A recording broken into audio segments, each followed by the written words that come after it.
What's going on, my beautiful people from YouTube? I want to talk to you guys about what's happening in this crazy market and why it could get worse. Here's the bottom line. Fortunes are made when things are terrible. Crazy to look at it that way, but I want you to be able to ask yourself, what is it that you want? Do you want to go to that job that you hate? Do you actually want to do something that matters to you? And for a lot of us, maybe you don't know what that thing is. And I'm not going to sit here and tell you that these are the steps. This is what you do. This is the thing that you really love. I can't do that. Instead, I want to share 3 things with you, as I usually do. First, I want to share what's going on in this market, because if you know what's happening, it can give you a little bit of peace of mind as far as what's next. I'm going to show you as well how I'm tackling these things, because I'm not here to give you financial advice, as I never do, but I will show you where I'm putting some of my money. Maybe I'll do it on screen too. And I'll give you a chance of winning. Let's do today a crypto wallet. You know how we like to do giveaways here on the channel. Just like I'm going to be drawing a giveaway winner later on.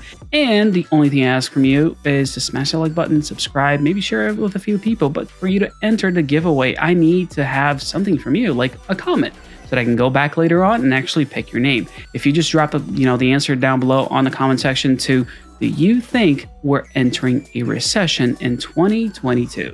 Straightforward, just trying to get a little bit of a gauge of the viewers of the channel, understand where you guys stand and what you think is about to happen next, because things are not looking that good. If you look back just over a month ago, Luna decided to go ahead and go poof and implode in itself. Not sustainable. When more money is being taken out than being put in, things don't seem to work, which is the same case with Celsius. That's right, they halted withdrawals because apparently the liquidity just isn't there. There isn't enough money for people to take their money out. That's a problem with Ponzonomics. When you're relying on people coming in to provide value for the old people that are already there, it's bad news bears. It just does not work long term. Great APYs came at a cost, and came at a cost of them not actually having money. And that is something that I will again and again tell you guys about. When your money is inside of an exchange, make sure that you trust the exchange, that you've read the fine print, that you've done your research as far as what's backing it. That's so critical. And I'll talk more about exchanges in just a minute, but something else big that's happening right now is that we are really close from having something that's never happened before with Bitcoin. Bitcoin is 19% away from the peak of its previous halving cycle. This is unprecedented. It's never happened before.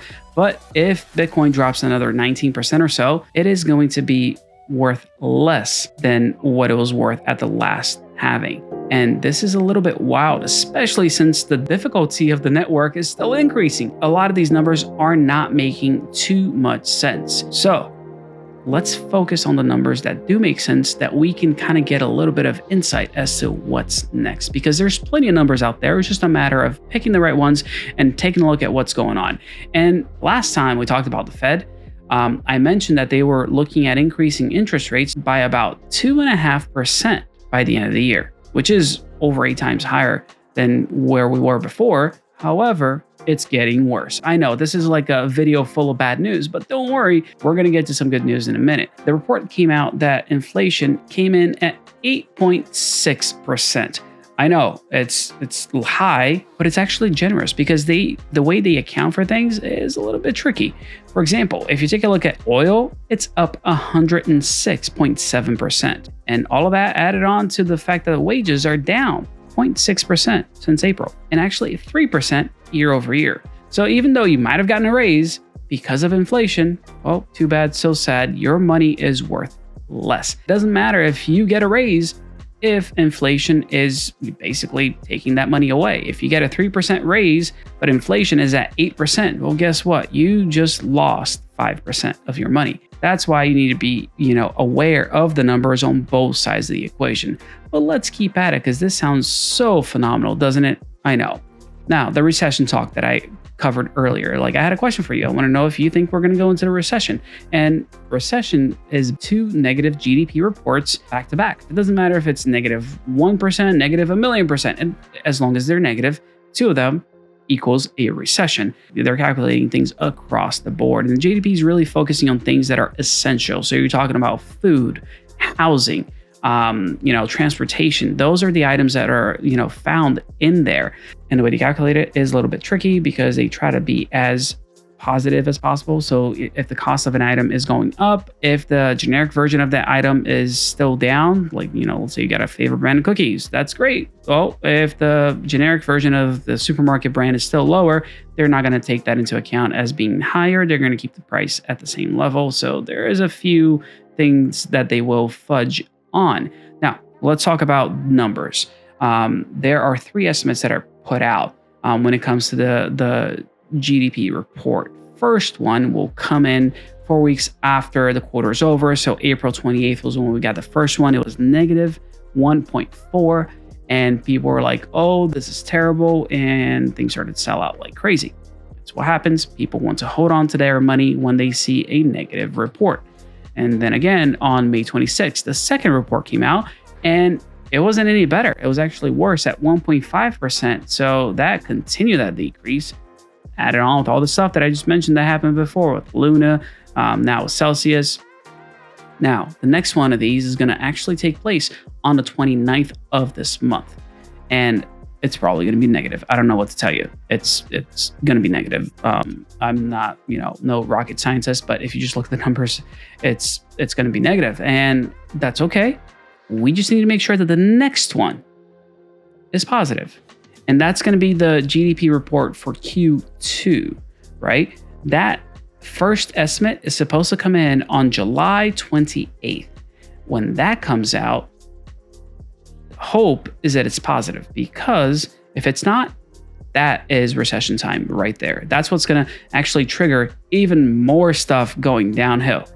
Now, you can wait until then, but you can also look at other trackers, because there are trackers like JDP Now, which is actually really, really accurate when it comes to tracking the GDP, and that data is already available, and they've been pretty darn close every single time, and their margin of error is 0.85, so less than 1%.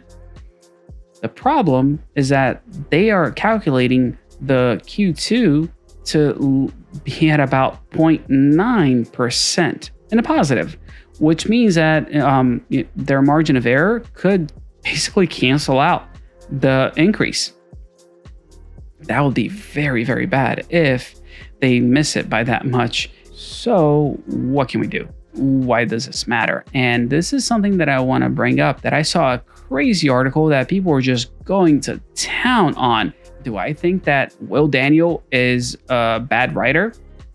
Not necessarily, but I think he picked a really, really bad title. I mean, I'm sure he got people to click, but made people very upset, because what causes a recession? Maybe it's you and how grumpy you are about the economy. Fighting words. Those are really fighting words. I don't like the title. I think it's bad. However, he's not wrong, because consumer spending, is 70% of the GDP. Means that if you're worried about the economy, if you are thinking we're going to go into a recession, which is why I asked you to, put that in the comments. I actually want to get a gauge before I tell you about this. If you're thinking it's about to happen, guess what? That's how you're going to treat your money. You're not going to spend, you're going to save. And when you save, you're not re-injecting those funds into the economy, which makes, the economy go down. It's up to you and I to prevent a recession. Please don't go out and just spend your money because you think that it's going to help people. Like that's not how it works necessarily. It's as a whole.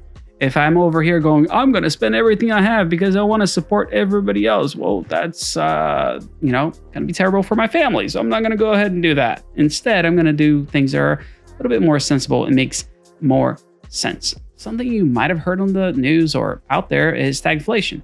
And that is, how do I say this? We'll do the opposite to make this a little bit easier. The economy is booming, prices, are just low, and you buy whatever you want. This is the opposite of that. It's when things are more expensive. There is less product being consumed. People are buying less, and employment is non-existent when there's a high unemployment rate. That's what stagflation is. And stagflation is real. It is not FUD. I'm not here trying to say things to try to make you feel like it's the end of the world. And like I was telling you at the very beginning, I do want to show you how I'm managing this whole thing. And in the 70s, if you go back and you look, there was really, really high inflation for like 7 to 10 years, like really high inflation. And it was a bad time for the federal government. Like the Fed did not have a good time because they were trying all sorts of things and none of it would work. Because remember how I talked in the last video that they have certain things that they're able to do to prevent inflation. Maybe the Fed could just leave things alone and not care about inflation and just let it all, let everything just write itself out. That would probably hurt unemployment rates. So what they have been doing is increasing the interest rates. And they first started saying, oh, we're only going to, increase it by a little bit. And then maybe we got to increase it by more. But that's how they do it. And right now, especially with that, inflation over 8%, they have to do something. And that's exactly what happened back in the 70s.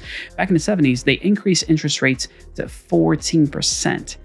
Yeah, 14% interest rates, which is crazy for us to think about nowadays. Like none of us are, at least the people that watch the channel, you got a little average there between 25 to 55. That's like the core group here on the channel.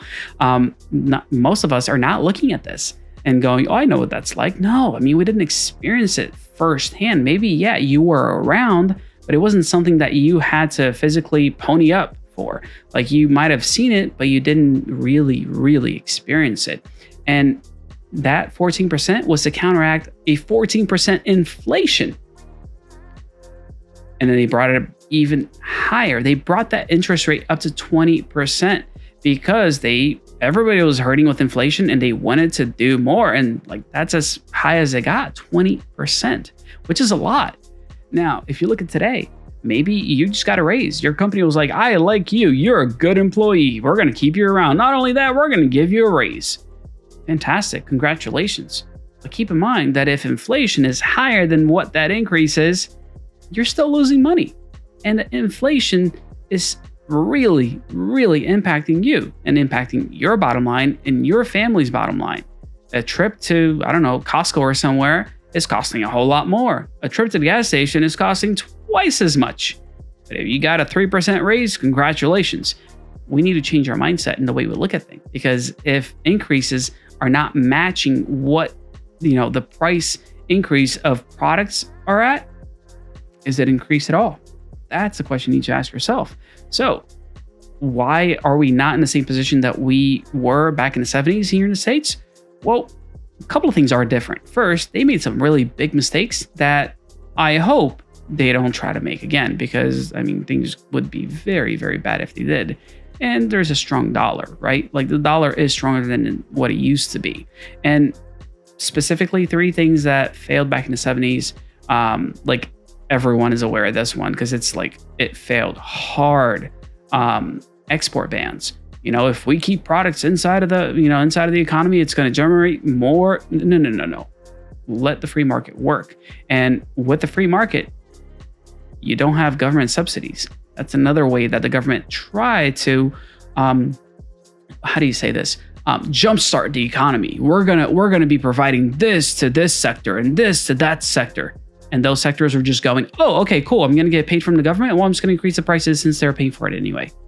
Bad business practices by the government, because that's not how a free market should work.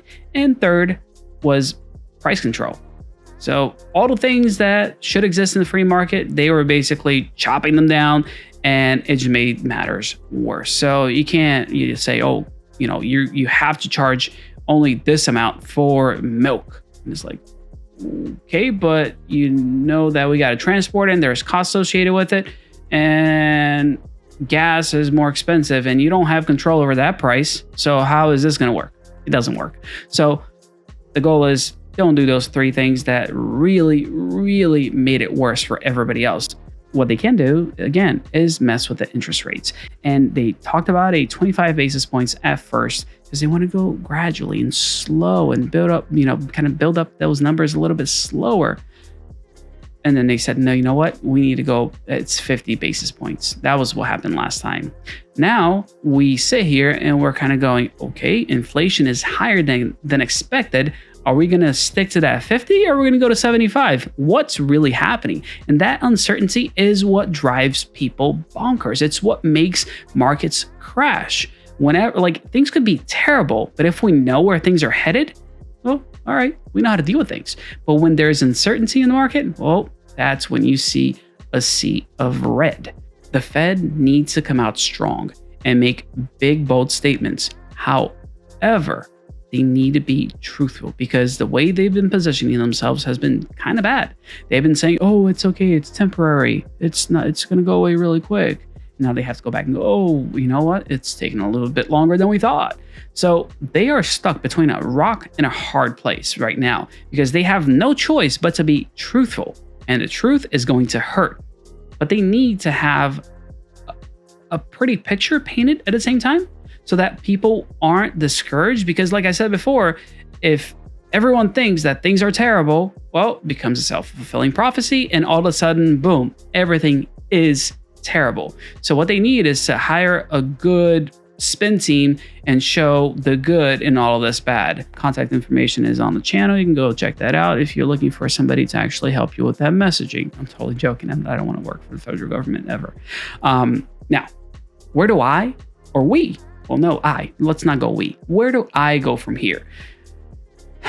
And this is about to be the most boring information I can give you, but the best information that I can give you. And I'm going to sound like, I'm getting super old, which I am, but please have a 3 to 6 month emergency fund. You don't know what's about to happen. The amount of jobs that are getting cut right now is wild, and there will be a higher unemployment. So if you would please so kindly take care of yourself and your family, having that money saved empowers you, enables you to do more long term. That dream that you have to start something and do something, well, if you get laid off, you're not going to have the chance or the time to go pursue that thing unless you have a safety net. That's all this is. The reason why I'm sharing this information with you, why I'm here on YouTube, is because I did have more than 6 months in savings, so that when my job started to go, I was here and I'm like, you know what? It's okay. Let me go pursue something that I actually really love, which is empowering people like you. There's that. Something personally that I don't do is margin or leverage trade. I am not going to borrow to try to make money. And I mean, look at what's happening with, micro strategy right now. If Bitcoin falls below 21,000, they got some margin calls that they're going to have to answer for. Like, that's dangerous business right there. So it's a lot of Bitcoin too, which could flood the market and make things even worse. Last, diversify. And when I say diversify, I'm preaching to the choir here. I'm talking to myself, and it's the things that I do. I have different stocks, not only in crypto. I have real estate. I have multiple businesses. I also believe that it's smart for you to diversify inside of crypto, because people seem to think that crypto is this one thing. It's Bitcoin and that's it. And while yes, a lot of the crypto prices dropped dramatically because of Bitcoin, because it is the market leader and everything else kind of has to follow suit, there's another reason behind why things fall and those prices fall. There's also pegging, right? You peg, a new token, a new coin to Bitcoin or Ethereum or something else. Whenever those things are tied to one another, when one falls, so does the other. So if your token, if your coin is pegged to one of these things, it's going to go down. So how do we diversify? And how do we make money in this crazy time?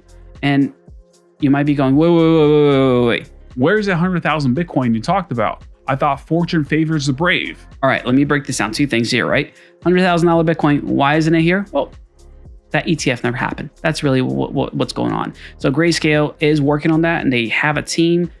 They just beefed up their legal team to make sure that this Bitcoin ETF does take place, which is actually a good thing. And it would, allow a lot of money to actually go into crypto, which would change things up a lot. Now, fortune favors the brave? Yes, Fortune favors the brave. it does, which is why you can actually get $25 for free from crypto.com when you stake, and link right down below. But how do you diversify in crypto? And there's a really great video, and this is the only shilling that I'm going to do on this video. Check out your friend Andy. He just put out a video talking about how you should, or how he is investing $10,000, which I think is awesome. And I think that the things that he's talking about are pretty awesome. Like, they're pretty good.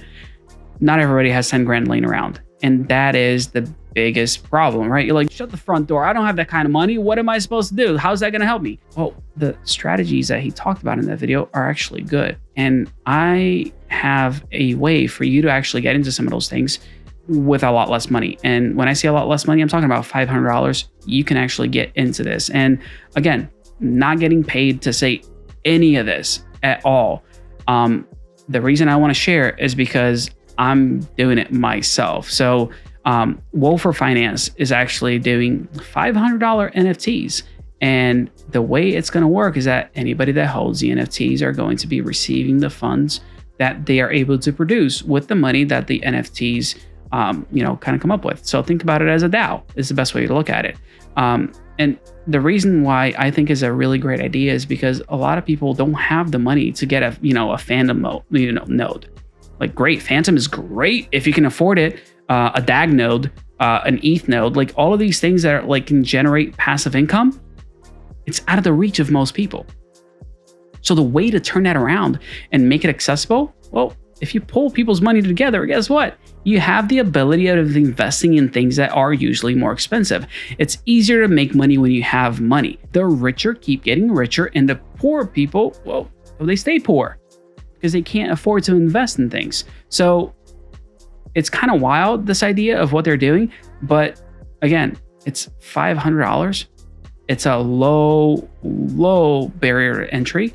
And in my mind, it's worthwhile because of the returns that it can provide. I don't just, let me do this. And I love being able to actually put my money where my mouth is. So I'm going to do a transition. Now you can see my screen. This is their website, Wolfer Finance. And do not do this. And I'm going to go back. Do not put your money into something you don't know anything about. If you're interested, go check them out, see what they're doing, see how this works before putting your money into something. You have until it gets minted out or the end of the month. I'm throwing my money in here because I've done my due diligence. I've actually gotten on the phone with these guys and actually had a conversation. I should share some of that because they would not stop bothering me. And if they're that diligent with following up with people, sending 7 emails in a row without getting a response, they're going to do okay with my money. So I'm just going to go ahead and connect my MetaMask wallet, mint, confirm that transaction. And this is, they're taking Matic for this. So if you're wondering, you need Matic for it. Successfully claimed. There you go. I just minted an NFT that's going to earn me passive income long-term because I can't afford an ETH node or, a Phantom node, but people's money pulled together. Well, guess what? You can do awesome things when that happens. So I would highly recommend check these guys out because I think in my mind, they're worth it. I mean, you just saw me put down $500 to make this happen, and it's not anybody else's money. It's my money. And I only put my money into things that I can say I believe in. So if you're wondering what I'm doing with my money, I'm diversifying and I'm buying in low. It might sound like the worst time to actually start a project like this. It is the best time to get into something like this. And the best way to explain it is it's synergy, right? It's when the sum of the parts have a greater output than each individual part alone. So if I only had $500, let's say, and I try to buy a node, that's not going to happen. My return on those investments are not going to be as high.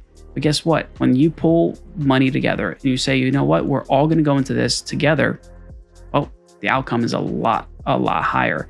Don't take my word for it. Like I said, do a YouTube search. Search for Wolfer Finance. See what other videos you get over there. Like, take a look at it.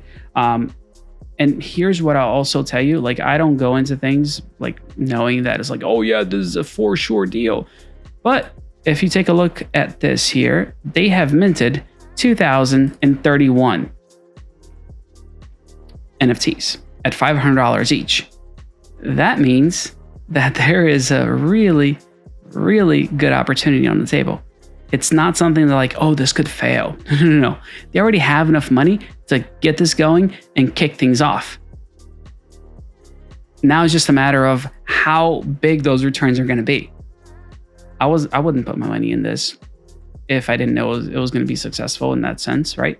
The reason I'm doing it is because they already have that much money in there. Got $1 million sitting around. Cool. They can buy a lot of cool stuff, set up a lot of nice nodes with that blue chip stuff, like not risky, right? Sure, volatile, yeah, that's crypto, but I'm in this long term. Like, I'm not gonna sell this. I'm not gonna, do anything with this. It's gonna sit there, and I'm gonna earn passive income every single month. That's the goal. That's the plan. That's why I share things with you so that you can be more successful and hopefully benefit from some of these things as well. Like I said, 2,031 items. Let's see how many are actually minted by the time I release this video, and if they are going to last that much longer. Anyhow, I'm going to leave it here. Let's do the credits and then giveaway. Thank you all so much, and if you haven't smashed the like button, hit that like. It goes a long way to getting the video found by more people on the YouTubes. So thank you guys. I'll see you all in the next one. Take care.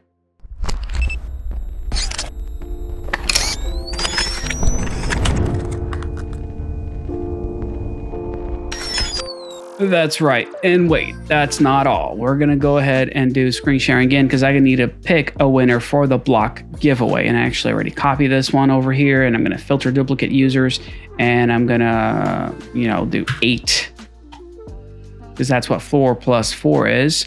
And we're going to get YouTube comments. Let's see how many we got. 200.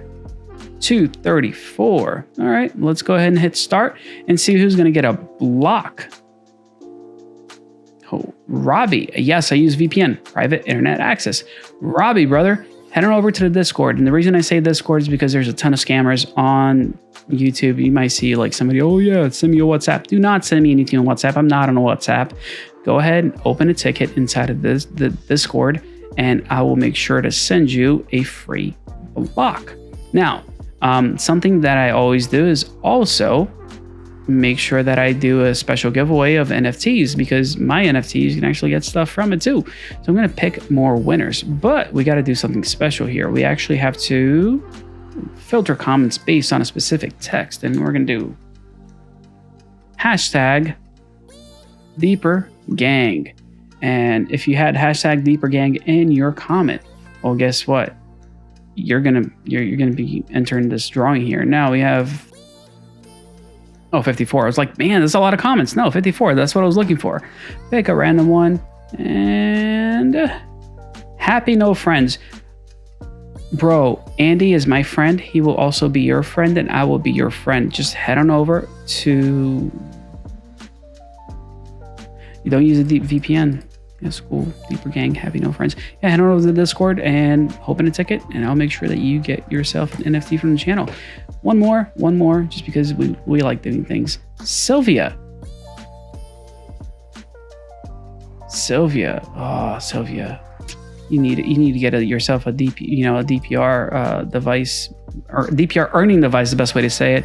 I'll put a link to Deeper's network store as well on the bottom, so that you guys can actually benefit from that if you want to get a VPN, or if you're sick and tired of paying for VPNs like I was. Like, I don't pay for it anymore. I'm done with that. So I do like my Deeper Connect Mini. It's been serving me really well, and I highly recommend those to anybody that's interested in a more safer browsing experience and like no ads.